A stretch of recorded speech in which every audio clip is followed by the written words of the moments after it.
Hello les amis, j'espère que vous allez bien. Bon, j'ai 2 petites minutes de retard, j'espère que vous m'en voudrez pas. Ouais, j'avais du mal à mettre le direct. Enfin, alors ce soir, avant d'accueillir mon invité dans mon Insta Live, eh bien, je vais me présenter. Donc, je suis Marilyn Ravenel. Je suis conseillère en image et communication, coach en développement personnel, formatrice, thérapeute en soins énergétiques et organisatrice d'événements. Et donc aujourd'hui, j'accompagne les femmes pour les rendre belles, pour qu'elles apprennent à se mettre en valeur, qu'elles aient une communication qui impacte tous leurs interlocuteurs et à côté de ça, qu'elles aient un équilibre de vie, qu'elles soient bien à l'intérieur comme à l'extérieur. Et aujourd'hui, justement, on va parler de bien-être et on va en parler avec Alicia, qui est mon invitée. Donc, je vais tout de suite l'appeler pour qu'on puisse en parler.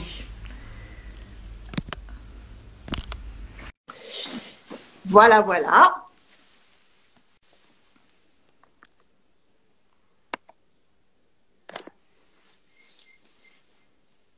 Alors, Alice. Ah, super! Ah, ça y est. Je sais pas si on me voit bien. Bonsoir. Comment tu vas? T'es toute belle et tout. Merci. Oh là là. Bah, toi aussi, t'es toute belle.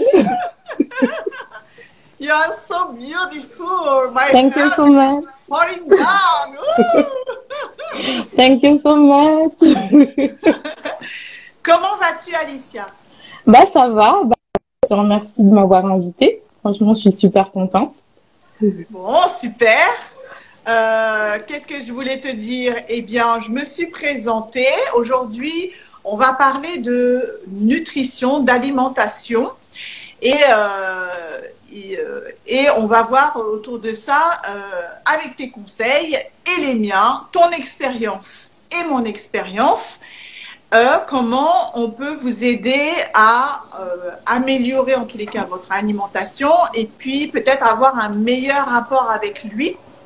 C'est ça. Et alors, l'Insta Live tourne autour d'un thème générique qui est l'image, la communication et le bien-être. Et aujourd'hui, on va parler de bien-être avec Alicia.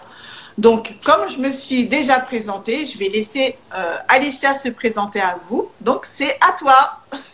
Bonjour tout le monde. Donc, moi, je m'appelle Alicia. J'ai fait un doctorat en biologie, spécialité maladies inflammatoires. Et en fait, je me suis reconvertie en consultante pour aider les femmes à arrêter de manger leurs émotions parce que j'ai trouvé que c'était un tabou, parce que même moi, je l'ai vécu, j'ai mangé mes émotions et j'ai vu que beaucoup de femmes, en fait, se plongent dans la nourriture comme outil pour gérer leurs émotions. Et en fait, avec mon expérience en biologie, je me suis rendu compte que l'alimentation, c'est vraiment très important, même si, enfin, ça fait beaucoup de choses, telles que, bah, bien sûr, son poids, le fait d'être bien dans son corps, mais pas seulement, ça aussi influe sur les pensées. Et en fait, si on mange mal, bah, généralement, ça peut influer sur le fait qu'on peut être beaucoup plus dépressif, ça peut jouer sur l'humeur. Donc, c'est vraiment important bah, de faire attention à son alimentation, bien sûr, sans avoir la connotation du bien et du mal de healthy, non healthy, mais plutôt trouver un accord. Et c'est ça ma mission, c'est-à-dire de vraiment que les femmes arrêtent de manger leurs émotions, mais qu'elles assument pleinement leur corps. Voilà. Ah ben, super. Eh ben, un bon petit résumé de ce que tu fais. Ben, j'espère que ça va aider toutes les femmes justement qui ont un conflit avec ça. Et si tu peux leur apporter tes lumières. Alors, si vous avez des questions, en tous les cas, on vous remercie toutes celles qui sont là. Bonsoir à vous tous, Bonsoir. toutes. Merci beaucoup d'être là. Si vous avez des questions, n'hésitez pas à nous les poser dans le chat. Alors, dis-moi, alors demain, j'ai un problème avec la nutrition. Qu'est-ce que tu vas mettre en place, toi? Je viens te voir et je te dis, Alicia, voilà, j'ai un problème avec ça, je n'arrête pas de manger. Qu'est-ce que tu me conseilles? Qu'est-ce que je peux faire pour m'améliorer? Bah, déjà, je vais te poser des questions parce que pour moi, en fait, c'est important de savoir si c'est une cause émotionnelle ou si c'est dû à une cause hormonale ou si c'est dû parce que tu as une maladie. Ce serait différent ou par rapport à un traitement médicamenteux. Parce que c'est pas la même stratégie si une personne grossit parce qu'à cause de ce médicament. Par exemple, là, j'ai une personne qui m'a contactée parce que elle s'est rendue compte que sa pilule la faisait grossir. Et donc, d'abord, avant de toucher ça, il faut d'abord que je l'envoie voir son médecin pour voir si elle peut pas changer de pilule qui fait en sorte qu'il n'empêche pas de manger. Si par exemple c'est une cause de maladie, je ne peux pas faire que je ne suis pas, même si je suis docteur en biologie, mais je suis pas docteur en médecine, donc je vais plutôt te conseiller d'aller voir un médecin. Et si c'est émotionnel, on va travailler ensemble et on va voir quelle est l'origine de pourquoi tu manges tes émotions. C'est-à-dire pourquoi tu utilises la nourriture comme outil en fait. De vraiment comprendre, te poser des questions telles que pourquoi à chaque fois quand tu vas mal tu manges, est-ce que quand tu stresses tu manges, est-ce que tu es anxieuse tu manges, pourquoi ça tu vas tout le temps manger un aliment d'auto et pourquoi aussi, ce qui est important, si tu vas dans le côté culpabilité, c'est-à-dire que si par exemple tu manges un chocolat, tu es là à te dénigrer par tous les noms. Et en fait, ça, tu rentres dans le cycle d'énigrement et tout ça. Et surtout aussi, et si c'est émotionnel, il faut faire attention entre manger ses émotions et aussi l'hyperphagie. Et là aussi, l'hyperphagie, c'est un trouble alimentaire. Et là aussi, je te dirigerai vers un médecin parce que là, c'est vraiment quelque chose qu'il faut faire attention. Voilà. D'accord. Est-ce que tu as, pour ces personnes-là, justement, qui vont venir vers toi, un programme d'accompagnement justement pour les aider pas à pas, parce que j'imagine qu'on ne change pas ses habitudes comme ça du jour au lendemain, que peut-être tu as mis en place un système pour justement les accompagner de A à Z, et étape par étape. Comment tu t'y prends? En fait, moi, bientôt, je vais ouvrir mon coaching personnalisé de 3 mois, où en fait, ça sera des appels euh, hebdomadaires où en gros en fait on va discuter, on va travailler sur le côté psychologique, sur le côté de l'évolution personnelle. J'appelle pas ça développement personnel parce que je trouve qu'on abuse beaucoup de cette chose-là, mais je dirais plutôt de l'évolution personnelle pour vraiment comprendre pourquoi tu ne t'aimes pas. Et puis après, on va regarder ton alimentation. On va aller pas à pas ensemble, regarder ce qui va pas. Et on va vraiment creuser. Tu auras des workbooks où à chaque fois, en fait, tu auras des questions à répondre. Tu auras accès aussi à m'appeler tout le temps. Si par exemple, un jour, ça va pas, tu es sur le point de craquer, ça va pas, je préfère que tu m'appelles plutôt que tu craques et après ça va pas. Et on va vraiment évoluer de pas à pas, ça va être vraiment une évolution parce que comme tu le dis très bien Marilyn, on ne change pas du jour au lendemain. Beaucoup de gens font cette erreur-là, c'est-à-dire d'un seul coup, oui, je veux changer, je veux perdre du poids et donc on change tout d'un coup et puis après au bout de semaines on arrête. Or c'est pas ça, il faut vraiment aller progressivement en fait. Donc c'est pour ça que mon programme il est vraiment là personnalisé, vraiment j'écoute la personne, ses besoins et à partir de là on va travailler ensemble. D'accord. Alors j'entends bien ce que tu dis, effectivement. Moi ce que j'ai envie de dire derrière ça, c'est que il faut que, du moins il faut, c'est pas une obligation parce que on le fait quand on le sent, quand on a envie, quand on est prête. Il faut apprendre à se libérer, à se libérer de l'image qu'on a. Et justement, moi je parle plutôt de l'image, et de la communication et effectivement du bien-être. Mais là, il faut se libérer des schèmes. Et quand je dis des schèmes, c'est S-C-H-E-M-E, des schèmes on dit. Ce sont des mémoires qu'on a depuis longtemps par rapport à quelque chose qu'on a vécu, par rapport à une situation familiale ou personnelle qui fait qu'on en arrive à ce stade-là, ou une situation qu'on vit aujourd'hui qui fait qu'on en arrive à ce stade-là. Et justement, j'ai posté une photo de moi aujourd'hui, voilà, et je vais vous expliquer pourquoi j'ai posté cette photo-là. C'est pour juste montrer aux femmes, j'ai 52 ans, hein, c'est juste pour montrer aux femmes qu'il faut qu'elles osent se montrer, qu'elles n'aient pas peur. Et c'est ça mon leitmotiv et c'est ça mon slogan, oser et se montrer, peu importe de comment on est. Ça n'a aucune importance.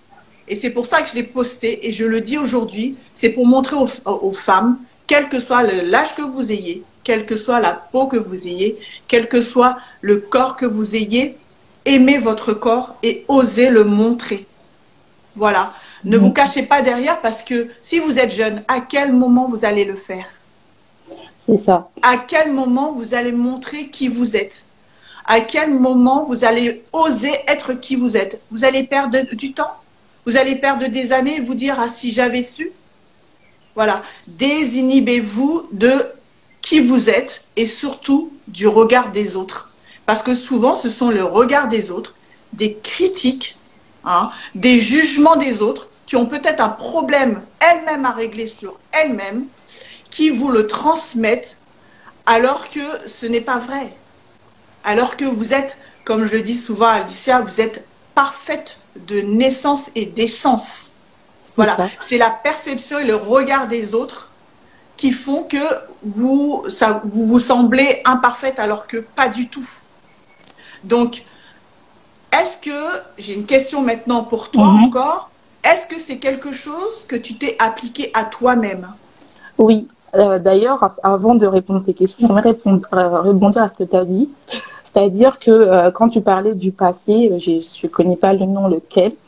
En fait, généralement, par exemple, moi, comme tu dis, la question c'est est-ce que je me suis appliquée à moi-même? Oui, parce qu'en fait, il y a beaucoup de choses que j'ai appris quand j'étais adolescente ou enfant, que mes parents ont appris. Par exemple, ça peut être un simple exemple, c'est-à-dire qu'on doit terminer tout le plat parce que voilà, il y a des gens qui meurent de faim, il faut terminer le plat. Finalement, ça devient une habitude et des fois, on termine le plat alors qu'on n'a pas faim. Et en fait, c'est juste parce qu'on a une croyance qui nous a été éduquée et qui nous a appris qui fait que pour nous, c'est impossible de pas terminer le plat. Et ça, en fait, je me suis appliqué ça parce que je me suis dit, mais en fait, si j'ai pas faim, je mange pas. Pourquoi je dois terminer un plat alors que je n'ai pas faim? Et ça, c'est des trucs qu'on apprend. Et ça, je me suis appliquée à moi-même parce qu'il faut déconstruire ce qu'on a appris, surtout sur l'alimentation. Je ne dis pas que vos parents vous ont mal appris, mais des fois, en fait, il y a des choses que eux-mêmes, ils savent pas qu'il faut déconstruire pour arrêter d'être dans la culpabilité. Parce que, par exemple, moi, avant, pas terminer un plat ou oser quand on va chez de la famille. En plus, les familles africaines, il y a des grands plats comme ça où il faut tout goûter parce que si on goûte pas tout, on est mal éduqué. Faut apprendre à dire non parce qu'on n'a plus de place, en fait. Et même si on a des remarques, on dit, écoute, merci, je prends un Tupperware, je t'en prends un petit peu et je le goûterai chez moi. Et puis après, je t'appelle pour te dire si c'est bon ou pas. Et c'est vraiment des trucs à déconstruire parce que vu que dans la culture africaine, c'est la générosité, il faut goûter tous les plats. Et je pense que c'est pareil pour la culture antillaise. Oui, il y a tout ça. Il faut déconstruire tout ça parce que finalement, on n'a qu'un estomac. Et comme tu dis, il faut vivre, on vit qu'une fois. Si on vit pour les autres parce qu'on veut terminer le plat de l'autre, et finalement, après, on se sent mal dans notre corps. Donc, en fait, on a fait plaisir à la personne parce que on a goûté tous ces plats. Mais après, qui a mal au ventre et a des ballonnements? C'est nous. Hein. C'est ça. C'est tout à fait ça. Alors, moi, j'avais une astuce. Si tu as terminé, moi, j'avais une astuce. Effectivement, chez nous aussi, chez les Antillais, on nous obligeait, nos parents nous obligeaient à finir le plat. Alors, moi, ce que j'avais une astuce. À chaque fois, je disais, je peux aller aux toilettes, j'ai envie de faire pipi. Donc, je partais avec la bouche pleine et j'allais cracher dans les toilettes. Parce qu'autrement, je ne pouvais pas faire autrement. Mon estomac était déjà plein. Donc, voilà, j'avais trouvé cette astuce-là. Alors, j'ai une autre question pour toi. Aujourd'hui, qu'est-ce que tu pourrais conseiller en matière de nutrition, en matière d'alimentation à des femmes justement qui ont cette difficulté à équilibrer l'alimentation, leur façon de manger? Alors déjà, la première chose à faire, c'est se demander pourquoi on n'arrive pas à équilibrer. C'est une question qu'on n'arrive pas à se poser généralement, mais généralement, c'est toujours un côté émotionnel. Si on n'arrive pas à aller dans l'équilibre, parce que pour moi, chaque femme sait ce qu'il faut faire pour bien manger. Même si elle a du mal, elle sait que bon, il faut quand même mettre des légumes dans son plat, qu'il faut quand même manger un peu moins sucré. Mais si elle n'y arrive pas, c'est parce qu'il y a quelque chose d'émotionnel. Il faut se poser la question pourquoi. Et les deux questions que je pose toujours à mes coachés, parce qu'en ce moment j'en ai deux, c'est pourquoi tu as grossi et pourquoi tu n'arrives pas à lâcher ça. Là, après, la deuxième chose qu'il faut faire, une fois que tu t'es posé la question, même si tu n'arrives pas à répondre, c'est déjà augmenter tout doucement. Ça sert à rien d'aller du jour au lendemain vos portions de légumes. Et ça peut être même le matin dans un smoothie, vous mettez des feuilles d'épinards dedans, même si c'est que ça que vous mangez, vous n'arrivez pas à manger l'épinard, parce que je sais que moi j'ai une femme en ce moment que j'ai coachée, enfin que je coach toujours, où en fait elle me disait je peux pas manger de légumes, je supporte pas les légumes. Parce que je lui ai dit ok, t'arrives pas à manger de légumes, on va arrêter, on va stopper là, on va arrêter là. C'est-à-dire que ce qu'on va faire, c'est que tout doucement on va réintroduire les légumes. D'abord ça a commencé par un smoothie tout simple. C'était ananas, mangue. Tu mets une petite poignée d'épinards, on sent rien, elle a mangé. Et puis tout doucement, on réincorpore les légumes tout doucement comme ça. Ça ne sert à rien de chercher le régime à la mode ou, je sais pas, le keto ou le paléo ou ce que vous voulez. Pour moi, en fait, c'est trouver une alimentation qui est à votre image, en fait, qui est bien, en fait. Voilà. Parce que en fait, le but pour moi, c'est que cette alimentation que vous avez, vous la gardez à vie. Le problème des régimes, c'est fait exprès que vous perdiez, mais après que vous repreniez. Parce que c'est trop restrictif. Et finalement, en fait, vous comprenez pas. Ils vous apprennent pas à bien manger, à écouter votre corps, à écouter votre action de faim, à dire ça quand vous avez plus faim, à comprendre si, par exemple, vous mangez la nuit, pourquoi vous mangez la nuit. Ils vous disent juste, bah, le matin, tu manges ça, le midi, tu manges ça, le soir, tu manges ça, ou bien le jeûne intermittent, tu manges qu'une fois ou 3 fois. Il faut trouver, pour moi, il n'y a pas de l'alimentation idéale, il y a juste ce qui est idéal pour vous. Et une fois que vous avez trouvé votre alimentation idéale, vous allez tomber tout doucement à votre poids d'équilibre que votre corps, normalement, sans lutter, sans le faire, je sais pas, n'importe quoi, sans se priver, va vous trouver ce poids-là. Et généralement, les personnes, elles sont sublimées parce qu'en fait, il n'y a plus d'efforts et elles ne mangent plus leurs émotions. Tout à fait. Alors moi, j'ai retenu un mot dans tout ce que tu as dit, c'est le mot régime. Alors moi, je suis une anti-régime parce que rien que de dire le mot, comme je te l'ai souvent dit, puisqu'on a l'occasion de discuter ensemble, que les mots communiquent quelque chose de fort. Et chaque mot a une énergie qui impacte sur le cognitif et qui laisse des traces. Par exemple, le mot régime, ça fait appel à quelque chose de restrictif. C'est ça. Pour moi, c'est un mot qui est trop fort. C'est un mot qui n'est pas positif, qui est complètement négatif pour moi. Et quand on associe, oui, je dois faire un régime, oui, je vais faire un régime, rien que de ça, c'est comme si on mettait des énergies contraires dans son corps, rien que de le dire. Il faut savoir que les mots ont un impact sur notre vie. Et moi, je dirais plutôt de manger équilibré, tout simplement. Manger équilibré, mais surtout manger ce qui nous fait envie. Alors, il y a pléthore de légumes. Alors, quand il y a quelqu'un qui me dit « j'aime pas les légumes », c'est un petit peu faux parce qu'à mon avis, il doit y avoir des légumes que la personne, elle aime. Il suffit juste de lui faire une liste des légumes qu'elle pourrait manger. Et à partir de là, d'équilibrer les doses de ces légumes-là pour qu'elle puisse manger correctement, mais avec envie parce que ce sont des légumes qu'elle aime. Moi, je partirais de ce principe-là. Bien entendu, il n'y a pas que la nutrition, il y a aussi faire un petit peu d'exercice, se bouger un peu. Voilà, ça fait partie du bien-être en règle générale. Alors, après, j'aimerais juste mettre un petit pincement parce qu'en fait, ça, je suis d'accord avec toi qu'il faut, quand tu dis que tu n'aimes pas les légumes, ça, je suis d'accord, il y a toujours des légumes qu'on aime. Après, je sais que, par exemple, les femmes qui mangent leurs émotions, et que des fois, quand elles disent qu'elles n'aiment pas les légumes, c'est pas qu'elles n'aiment pas les légumes, c'est qu'elles ont fait trop de régime, comme tu as dit, c'est trop restrictif. C'est pour ça qu'elles ne supportent plus de manger des légumes. Et donc, en fait, il faut trouver, moi, j'ai une astuce pour que tout doucement, elles réintroduisent des légumes pour qu'elles puissent manger équilibré.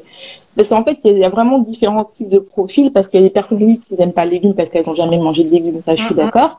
Mais il y a celles qui ont fait trop de régime, et par exemple, là, je suis en train de coacher une femme qui a un poids normal pour moi, mais pour elle, tellement qu'elle a mangé des émotions, elle ne supporte plus de manger des légumes. Ce qui fait que quand on a commencé à réintroduire, maintenant, elle commence à dire, ah oui, j'ai redécouvert les légumes, mais parce qu'elle a fait un régime trop réstrictif avant, elle se dénigrait, tout ça. Donc, c'est vraiment un travail psychologique. Parce que c'est vraiment la déconstruction du fait du côté, vu qu'on est tellement endoctriné par la femme idéale, le poids idéal, la morphologie idéale. Et comme tu te rappelles, comme on a fait un podcast ensemble, tu as dit qu'il n'y a pas de morphologie idéale. Et oui, finalement, il faut déconstruire, en fait. C'est vraiment ça. Bon, c'est toi la spécialiste de c'est pour ça que non, mais en fait, ce que tu as dit, c'est pas faux. Hein. Non, mais bien sûr, non, mais je suis complètement d'accord avec toi. Mais bon, tu as apporté des éclaircissements que je n'avais pas et ça, c'est vraiment très bien parce que c'est vraiment ta spécialité et je t'en remercie. Et donc, je sais aussi que tu as créé des recettes, justement, pour ces femmes-là, pour accompagner ces femmes-là. Est-ce que tu peux nous en dire un mot? Oui, en fait, lors du coaching, si par exemple vous travaillez avec moi, je vais vous faire des recettes personnalisées pour chaque personne. Parce que je sais qu'il y a des personnes qui, comme dans le cas particulier, qui ne supportaient pas les légumes.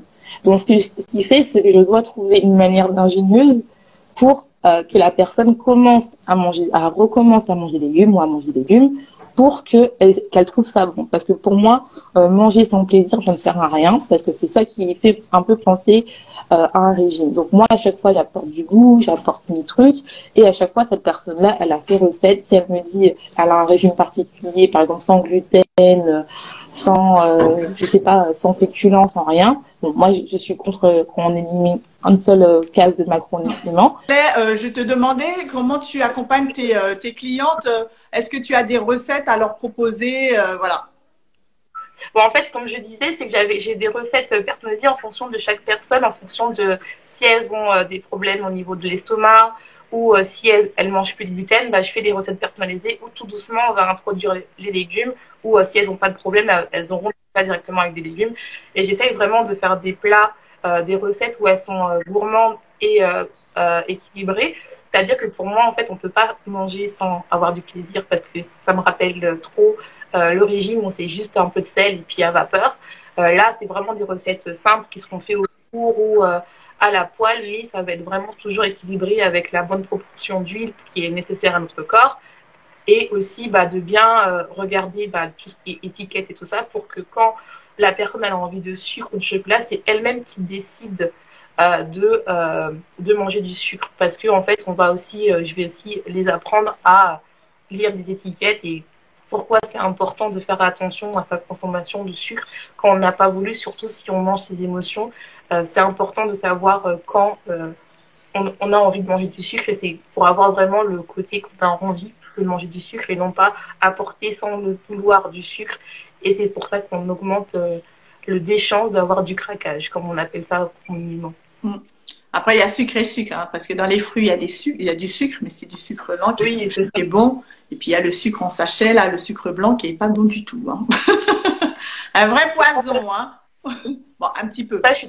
Un petit peu, il faut en mettre un petit peu, mais bon, moi, je suis pas sucre du tout, alors. Donc, c'est pour ça que je dis ça. Et d'ailleurs, depuis que j'en prends plus du tout de sucre, je suis moins speed, je suis plus posée, j'ai un plus beau visage, j'ai une plus belle peau. Voilà, il y a plein de choses qui ont été éliminées dans ma vie, qui étaient complètement toxiques. Alors, je peux vous dire que le sucre, on l'enlève, il y a plein de choses qui se règlent. Et puis, il n'y a pas que ça. Mais bon, je ne vais pas vous dire comment moi je mange parce que vous allez dire, mais comment elle fait? Je crois que... Hein? Bien, hein? C'est fou, hein? Alors, moi, je mange que des légumes, je ne mange pas de viande. Déjà, ni blanche, ni rouge. Déjà, je bois que de l'eau. Je bois pas de jus de fruits. Si c'est un jus de fruits, c'est rare. Et ça sera un jus pressé. Par exemple, je bois pas d'alcool. Je ne fume pas. Je me drogue pas. Je fais du sport tous les matins. Et dans ma nourriture, je mange beaucoup de légumes verts. Voilà, beaucoup de fibres. Voilà, et puis des pains complets. Je ne bois pas de thé, je bois des infusions parce que je buvais du thé avant du café. J'ai vu que c'était des choses qui me rendaient speed, donc j'ai arrêté tout ça. Je bois des infusions, des tisanes et il m'arrive de faire du prana.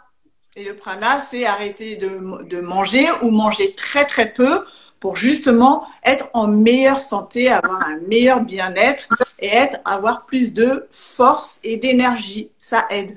Mais moi, je ne conseille pas à tout le monde de le faire. Moi, ça fait des années que j'en suis arrivée là. Hein, je rappelle, j'ai 52 ans, donc ça fait un moment que je fais ça. Et c'est pas forcément quelque chose que je conseille à quelqu'un qui est novice, qui a des choses, voilà, à enlever. Voilà, moi, je mangeais de la viande blanche, ça fait 6 ans déjà, et j'ai arrêté parce que je trouve que ça ne me manque pas du tout par jour et je vis très bien. Et d'ailleurs, moins je mange, mieux je me sens en meilleure santé. Voilà.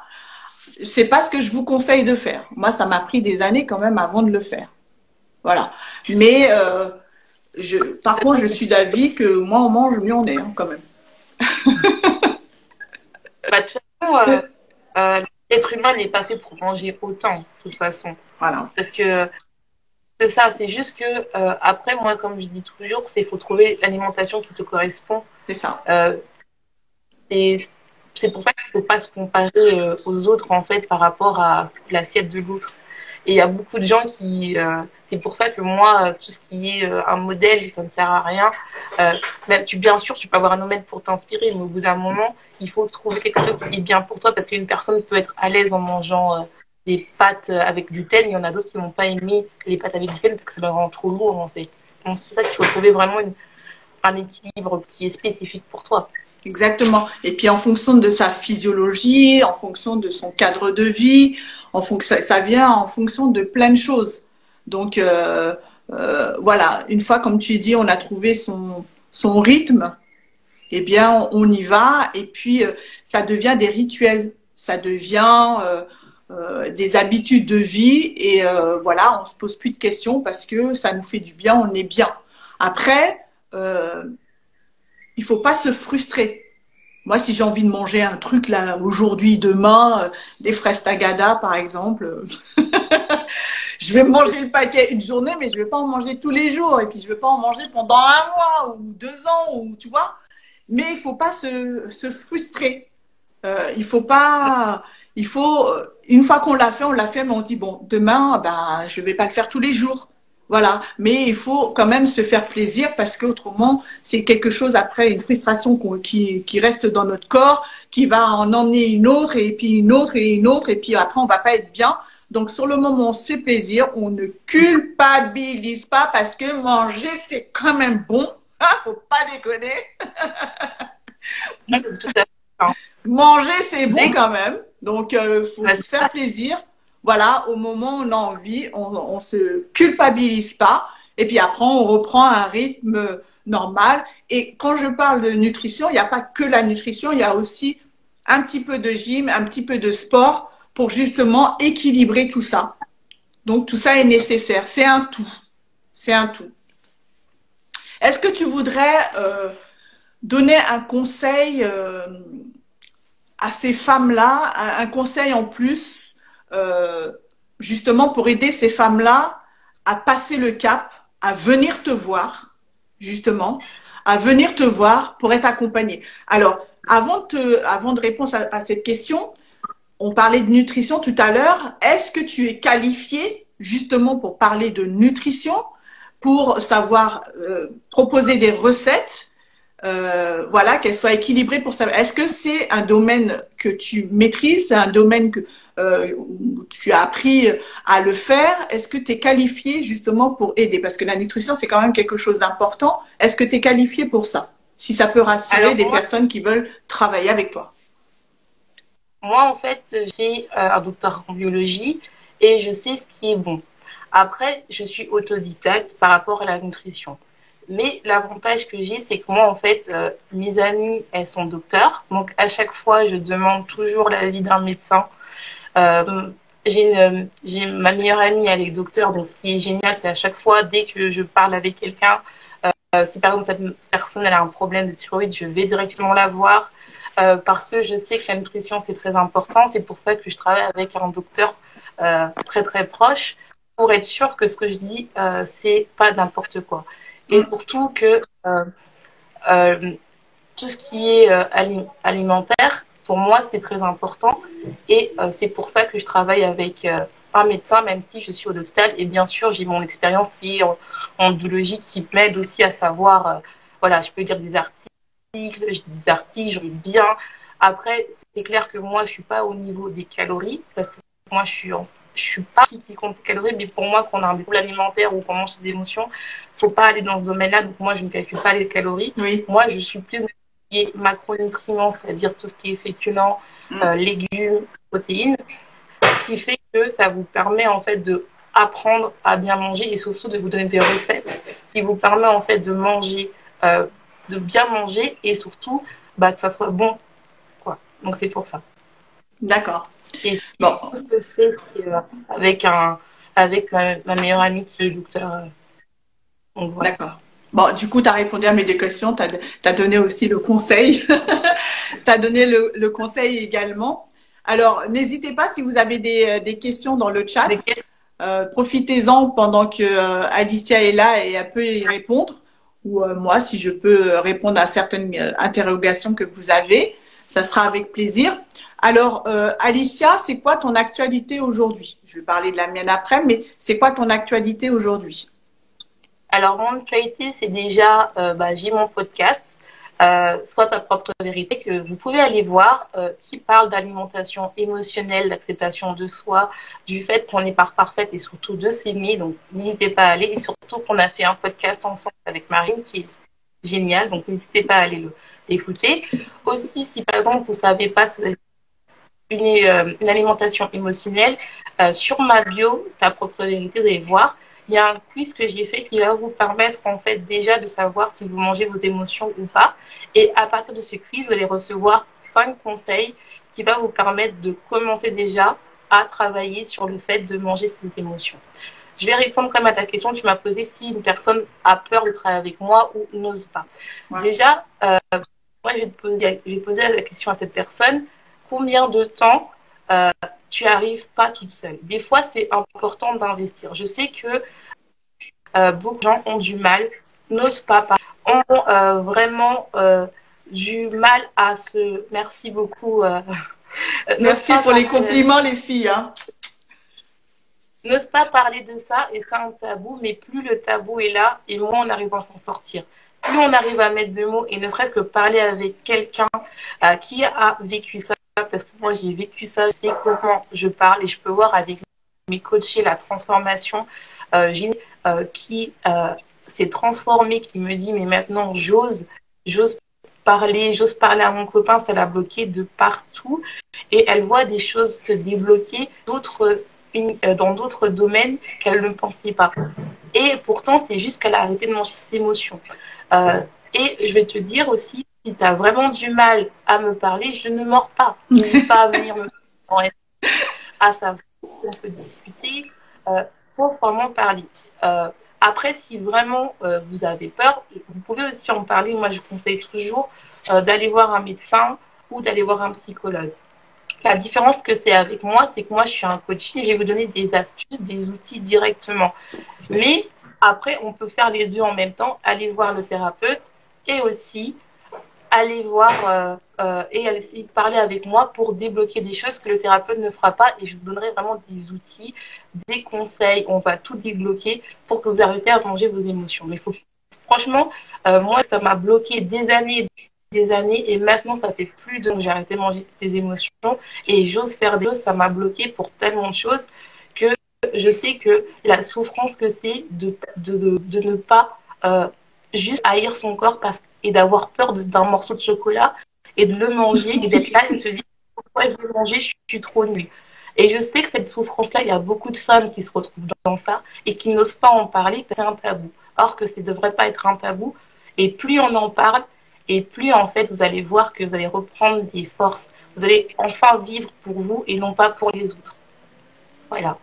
Merci beaucoup, en tous les cas, Alicia, pour ton témoignage. Et puis, vraiment, j'espère, en tous les cas, que ça va permettre à des femmes de pouvoir, en allant vers toi, d'avoir les conseils pertinents dont elles ont besoin pour justement éclore. Parce que je dis toujours que la femme, je veux qu'elle sorte de sa coquille, qu'elle ose et qu'elle le montre.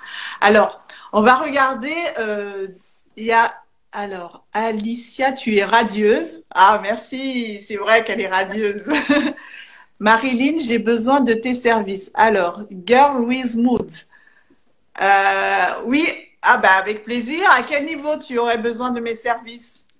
Alors, je rappelle qui je suis. Donc, je suis Marilyn Ravenel. Donc, je suis conseillère en image et communication, coach en développement personnel, formatrice, organisatrice d'événements et thérapeute en soins énergétiques.